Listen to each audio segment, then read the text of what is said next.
Hello, how are you? This is Nikita, and this is Yoni Talk. And if you're actually watching the episodes, tell me where I need to look because I'm just not sure. So I'll probably look a little bit everywhere. But at any rate, thank you so much for watching Yoni Talk. Okay, the supervisor just told me to look. Okay, thanks.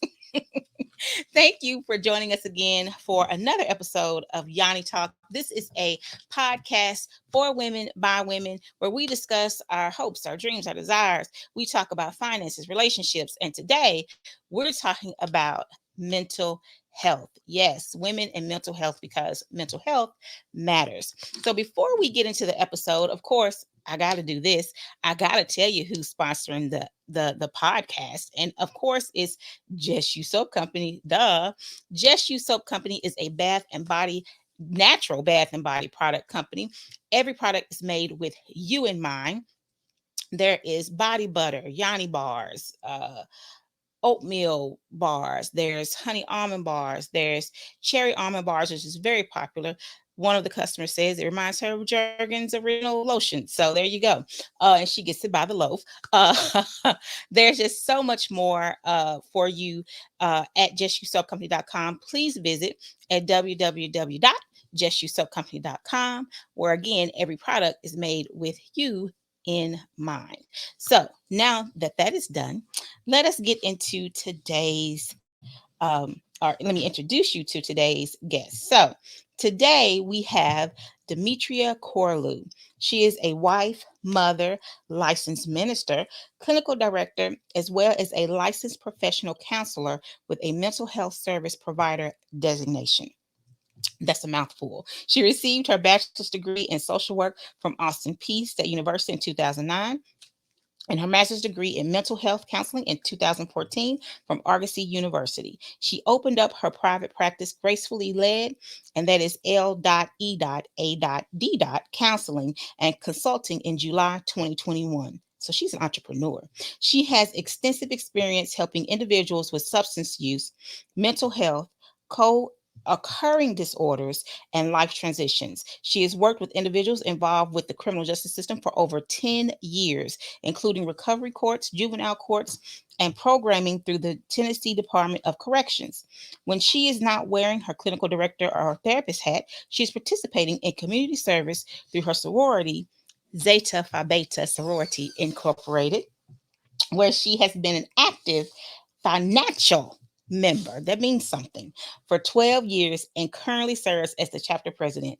When she is not doing therapy work, she is spending time with her family or loving on her two fur babies, Hannah Grace and Cookie. So without further ado, I introduce to you Demetria Corlew. Hello. Hello, hello, hello. I love it.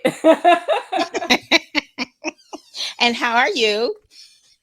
I'm doing well. I'm doing well. First of all, let me say thank you so much for inviting me on your podcast. I'm so stinking excited. And to hear you read that, I'm like, oh my goodness, is that me? I appreciate I it. know, Y'all right? make a gal I feel know, right? special. And it is you. And I'm so glad to know you. I'm so glad that you said yes. I totally, greatly appreciate it. And I wanted to, before we get started, I realized that I did the first episode, we talked about Yanni Health, but I don't know if people really know what the purpose of the podcast is. So, of course, we told you on the first episode what Yanni is in the Sanskrit, but what I'm gleaning from that definition is the womb and the abode part. And I actually did some little research. And the reason why I'm doing this is because we're talking about mental health. And I really Mhm. think, and women, and I think we really need to understand what our purpose and our job is in that. And one of the words that I looked up and it said generative, and it's basically capable of production or reproduction. So the point of this podcast is to help you in your let me say, reproduction, right? Or in your production. So Mhm. that's why we're talking about the things that we talk about, so that it can give us a renewed sense of purpose, so we can Yeah. go forth and be the people that we need to be for ourselves and our family. So I had to get that out, because that's, we're talking Mhm. about mental health in women, and I think it is so important for us as women to understand that, you know. um Yes. one of the things that I wanted to ask you is based off of your bio, because I've never heard Mhm. of this before. So, what is a co occurring disorder? So a co-occurring disorder, it can be a mouthful at times, especially when you try to say it fast. A co-occurring disorder is when someone has a mental health diagnosis and that's coupled along with an alcohol or substance use disorder as Okay. well. So someone has bipolar, but also they may have a drinking issue or Okay. they use some sort of substance. Yeah, it's when you have Okay. both going on simultaneously. Okay. So I had to ask that because when I read your bio, I was like, let me put this at the top of the question so we can so we can deal with that and figure out what that is. Yeah. So we're talking about mental health and women, but just in general, if you could just give us your high level, I guess you could say, definition or synopsis on what is mental health.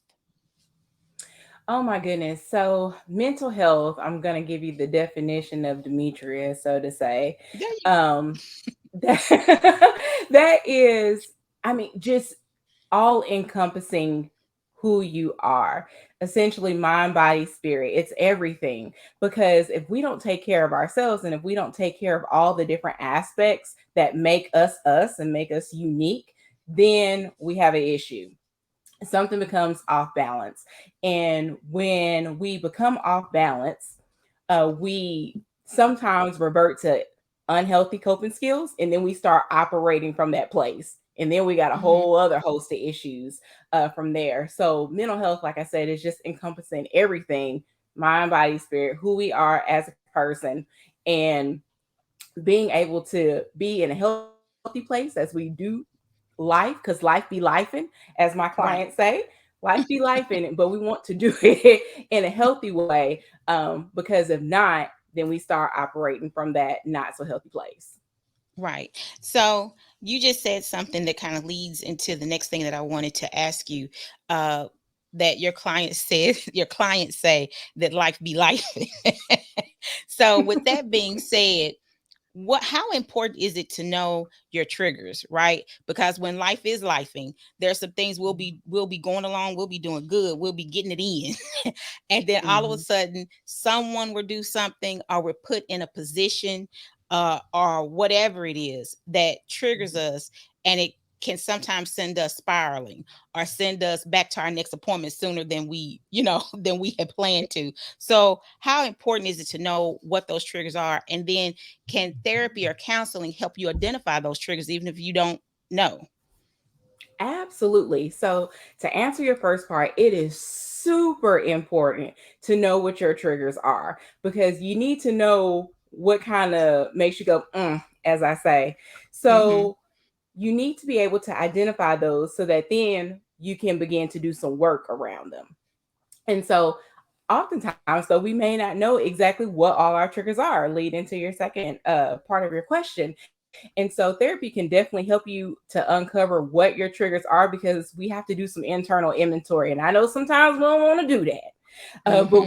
we have to have a real honest conversation with ourselves to see what those triggers are. Because if we can trace the root as to why that is a trigger, then we can make a conscious decision to know whether or not we need to uproot it or whatever it is that we need to do with it, because that all plays a factor into our mindset. And I Hmm. love mindset work because I want everybody to be free mentally. And oftentimes we're not because we're holding on to mindsets that no longer serve us. So we need to know those triggers to be able to identify those mindsets to see if it's still serving us or not, and to know what we need to do with it from there. So why do you think that it's hard for us to do the work, right? To really take that honest assessment of ourselves. Why is that so hard for us to look at ourselves? Like, we don't want to spend that time with us, which is Hmm. terrible. But why do you think it's so hard for us to do that? Yeah. Well, I think a part of that is that in African American culture, we kind of grew up to where we don't really talk about these things. We just Hmm. kind of go on, and do and hope everything works out for the best. But also, too, I think sometimes people, but especially women, since I'm a woman, we put on a Hmm. badge of busyness, as I call it. And so we're constantly going and doing because we hold so many roles, we wear so many hats, we got to get the kids to soccer, we got to cook dinner, we got to clean house, we got to go to work and do this and do that. And Hmm. so since we're constantly doing, we don't take the time to really slow down and check in with ourselves to say, okay, how am I really doing? So we have to be intentional about slowing down, Hmm. about really checking in with ourselves to see how we are really doing to even take that inventory. Right. And as women, like you said, we wear that, well, let me just say really what it is as Black women, because we have this thing, that we are the strong Black woman. And I think it has Hmm. hurt so many of us because we're not able to be vulnerable with people Yeah. because they expect us to be strong and have that strength, right? I was Yeah. watching, it was a reel. I think it was a TikTok somebody put up as a reel, but it was a white woman actually, and she was saying the reason why white women are envious of Black women, and basically it was because of that, because they have this, because that's their thing, right? That they are Yeah. the strong Black woman because they always seem like they got it together and all of this. But how is that hurting us when it comes to mental health, being this, having this front face of being the strong Black woman, but then behind the scenes you break down, but there's nobody there to assist you, right? So how do Hmm. you think that's hurting us? Because I it's hurting us more than helping us. Oh yeah, absolutely.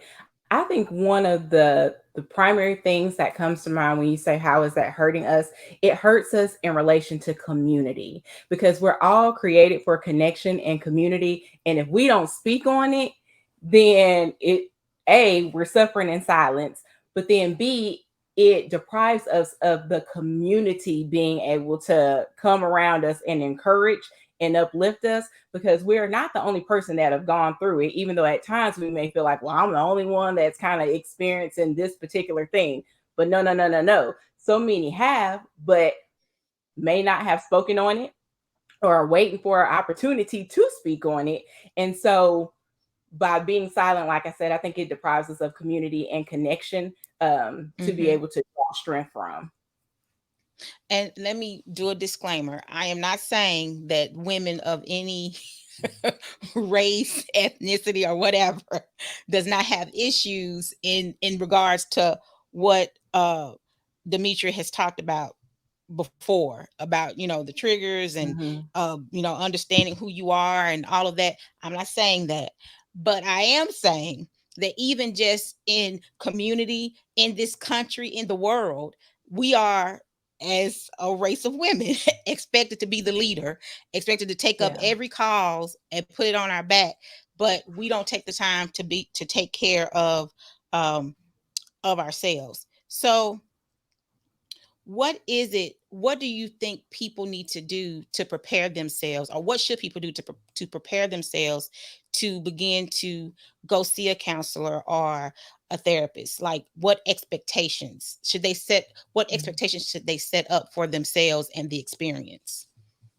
Oh, absolutely. Well, I think there are several questions that someone should ask their therapist because I'm like, just like we try on clothes and shoes, that's how we should do therapy the same way. I tell my clients that too, because everybody is not going to be a fit with everybody, and that's okay. But I would definitely ask them if they have experience treating whatever it is that I'm coming to them for. If they Hmm. have experience, speaking with Black women, or if they have experience dealing with depression, anxiety, or whatever else that they may have, I would ask them too, what different modalities do they use? Because a lot of people may think, well, there's kind of one lane in relation to therapy, but there are so many different techniques and interventions that therapists are able to use. And so being able to know exactly the techniques and interventions that your therapist that you may have uses is helpful as well. I would also ask them essentially what is their expectation of their clients as well, and be prepared to lay out my expectations as Mm-hmm. a client to what I'm looking for in my therapist. Mm-hmm. Because it's good to have a understanding just to know where everyone stands, so to say. I know a lot of therapists now are virtual only, Mm-hmm. or some kind of do a hybrid, whether they're in person as well as some virtual sessions. So kind of getting some of those logistical things down as well. Because I mean, the pandemic has taught us to we can be flexible in our approach Right. to still get a desirable outcome. Mm-hmm. So yeah, just really knowing the flexibilities of your therapist and making sure that you have a genuine comfort and connection there to be able to open up. Because let's just be honest, we can't trust everybody with our truth. Right. And so if Right. you don't have that connection to trust your therapist with your truth, then that's a red flag right there. And you need to be able to have that, because you're going to do some deep work in there that maybe your therapist is the only person that's going to hear that until you're ready to, Mm-hmm. share that wherever else you may need to share Right. that. So yeah, being comfortable in sharing your truth. And you saying that made me think about an episode. There were several episodes, but This Is Us. So Randall had needed to see a therapist because he had some issues from his childhood that he hadn't dealt with, and he started out seeing, I think it was a woman, but it was a white woman, I believe. And he couldn't get it. He couldn't get into a groove with her. So he ended up Mhm. going to, I think it was a black man, I think. Or did he switch? Was the other way around? No, I think it was that. I think he ended up going to someone else. But the point of what I'm saying is what you just said. Figuring out your Mhm. groove and who, being okay with this is not my person and not feeling bad about it, that Mhm. person can't help you, and being strong enough to realize they can't help me, and then seeking someone else who can. So that is extremely important.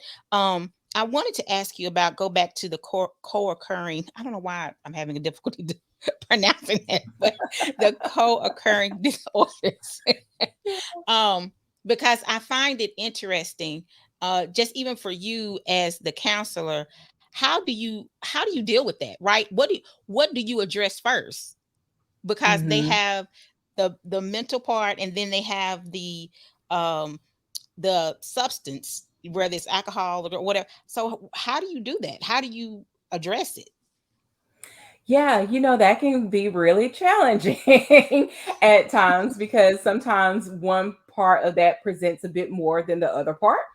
And but the beauty, so to say, of Hmm. that is, like I said earlier, it all has a root.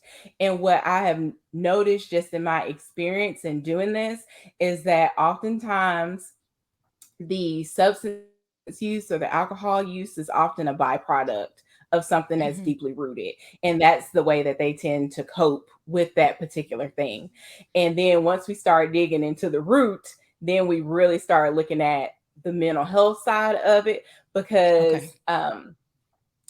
sometimes I hear, well, I don't want to be on medication. It's always a Hmm. conversation around Hmm. medications and things like that, because there is still somewhat of a stigma in Hmm. relation to mental health and med management and things like that. But we know that it can be helpful for a period of time, and then people are able to step down and eventually not be on them at all. Hmm. Um, but it's really getting down to that root, and then helping individuals to learn and cope with their triggers in relation to that, because different things that they walk through may trigger their mental health a bit more. Other things may trigger that substance use or that alcohol use a bit more as well. So it's really kind of a fine dance. Hmm. But there, 9 times out of 10, there is some sort of trauma, some sort of childhood trauma, some sort of adult trauma, or something that has Hmm. happened that has disrupted the balance. And Okay. so oftentimes we can't go back to, what that was beforehand, but we can definitely Mhm. learn to have a new balance and be able to maintain Right. and uphold that. Right. And so I'm a certified personal development coach. So while I was going through the process, one of the things that was drilled in is that when you're doing this thing, that the focus, you have to keep the focus on the person, because oftentimes they want to talk about the other people. So how do you do Mhm. that, especially with women? How is it, or how difficult is it to keep them focused on, okay, we're working on you right now. And if we work on you and we can get you to a place, then the other people will see it and they'll say, oh, wow, maybe I need to make a change. So, how difficult is it to get women to do that, to understand that this is your moment? Yes, yes, lots of redirection. But oftentimes, I kind of come to power and control because we don't want to relinquish control, control of things sometimes. And when we start deviating to other people, then I'll ask the Hmm. question, well, how much control do you have over that, over this situation that Oh, you're that's speaking good. about? And oftentimes it's Hmm. 0%. So why are we Right. worried about it then? We can only control things That's good. inside of our control. Right. That is good. I should have wrote that down. I'm gonna have to, have to go back. That is so good, because you know what? Like, seriously, that is such a good question for you to just like keep in your memory bank, to ask yourself, like on a daily basis, when you come up Hmm. against things that are just like that are about to just have you going out, just spazzing. Okay, wait a minute. How much control do I really have over this? Is this even really affecting me? Can I just let this go? Because I have to be honest. So after my mother passed away, I just I care very deeply, but I had to do that for myself. I was like, you know what? Hold on. The stuff that used to bother me just does not bother me anymore, because life changes. I was there with her when she passed away. So I saw the life leave her. And I'm like, oh, wow, it does something to you. Hmm. And I think if people realize, it's just, you got, especially depending on how old you are, you got less time in front of you, you know, than Yep. the time behind you. And Yeah. sometimes you have to redirect, and you do have to say, wait a minute, you know what? I can't help these grown people. These people in my I've been through it. They got to make their decision. So yeah, definitely, definitely the redirect. That's what we all need to do, is the Yep. redirect, and step back and Yeah. ask those questions. What is this really affecting me? How is this gonna, affect my day? How is this gonna affect my pocket? How is this gonna affect my Right. mental? Do I really need to invest in this? That is really good. Look, I might use that on my broadcast tomorrow. Okay. Go ahead. You go ahead on hashtag the redirect. I like that. Okay, I'm yeah, I'm gonna like take that. that one if you Look, don't mind. okay. Right, go ahead. Um, I was watching is her name Valerie Burton? I think it is Valerie Burton. But at any rate, she was talked today. She said something about when you're doing things and it starts to bog you down, to find the joy in it. Is that something that you've ever found yourself like telling, a client, asking them basically to, where is their joy, or how do they find joy? Do you think that's something that people need to kind of sort of focus on as they're going through things, to find the thing that makes them smile? Mm-hmm. Mm-hmm. Absolutely. We all need to remember the why. Remember the why. Um, why we may have hopped into a certain career choice, why we are doing something in particular that we may be passionate about, but starting to kind of feel the wear and tear of it. Um, because every day is not going to be a great day. And so we Mm-hmm. need to be able to have those moments to kind of pull from, um, to give us that quick smile, that quick chuckle, that quick refill, so to say, so that we can carry on and persevere to the next level that we're supposed to be at. Because as we continue to grow and become, um, it gets a little bit harder. It gets a little bit harder Mm-hmm. because our atmosphere changes. Right. Sometimes, as we do that internal inventory, we realize that our access also has to change. We have to change the people that's kind of around us, because everybody can't be in the inner circle anymore, right? Those types of things changes. So we definitely need to keep the why close by. I have two more questions, I think. Yes, I have two more questions. Okay, because you just said something about the access has to change. Do you find, especially, I have to, because we're talking about women and mental health, do you Mhm. find that more so for women than men, that they have a hard time accepting that some of the people that they used to be around, they probably shouldn't be around them anymore in order for the change, the work that they're doing to take hold? Yes, yes, yes, yes. I do notice that the men, the cutoff game, be a bit strong, and the women, we be at times a bit more forgiving. Like, Hmm. oh well, they just having a rough patch, but they gonna make it through. But we can't set ourselves on fire to keep other people warm. Like Right. we Look at that. we can't do that. And that's not to say that that person is bad or anything. However, just the season has changed. And so Hmm. the season that you were in my life, that has changed now, and that's okay. I can still love you. I can still like you. However, this next chapter, you probably won't play the role that you played in my life in the next as you did in the now or the previous. And that's okay. Right. But I think sometimes we don't give ourselves the grace to let go, because we feel obligated to take everybody with us, but everybody is not meant to go everywhere with us. Right. Look, honey, I'm taking notes. Oh, I got me some notes that I'm gonna be able to use. Oh my gosh, this is so good. We got to do this again. I'm already thinking about doing it Yeah, absolutely. again. My goodness. Okay, so this is the last. Well, this is not the last thing, but it's the last question, and then we're gonna play a little game. So, Okay.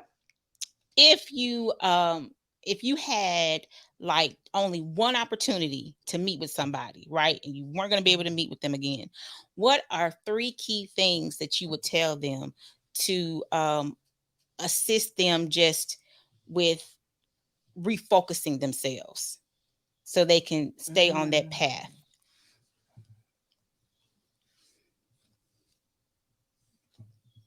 mm. Oh my goodness, that's a good question. I'm like, okay, and I won't get to see him again. What would those three things be? I think thing number one, I'm all about an internal inventory. So if something's wrong with your fruit, you need to trace your root. So internal inventory, A. Uh, B, forgiveness is key. You gotta forgive others and you gotta forgive yourself. Um, Also, number three, I would say don't be afraid to do the work. Don't be That's afraid to good. do the work, um, because the work is not rainbows and butterflies and glitter and Mm-hmm. unicorns all the Mm-hmm. time. But as much as we commit to other things, we have to give ourselves the same commitment, even more. That is so good. That's good. That is so good. That's what I think, that's what so many of us, that's what we don't realize, is if we're, what did he say? Jesus said to love your neighbor as yourself. No, he said to love the Lord Mhm. your God with all your heart, all your mind, and your soul, and to love Mhm. your neighbor as yourself. And if you are Mhm. not loving yourself, it is impossible for you to love other people. It's impossible for you to show them grace. It's impossible for you to show them forgiveness because you haven't forgiven yourself for some stuff you've done and you haven't shown yourself grace. So that's good. Mhm. I like that. Those are three very good nuggets. I will be using them. Thank you. Um, Yes. I'll be rewatching this and taking more notes. If you ever catch my lives, you may hear some of your words. But thank you so much. Thank you so much for this. We will definitely be doing this again. My wheels are turning.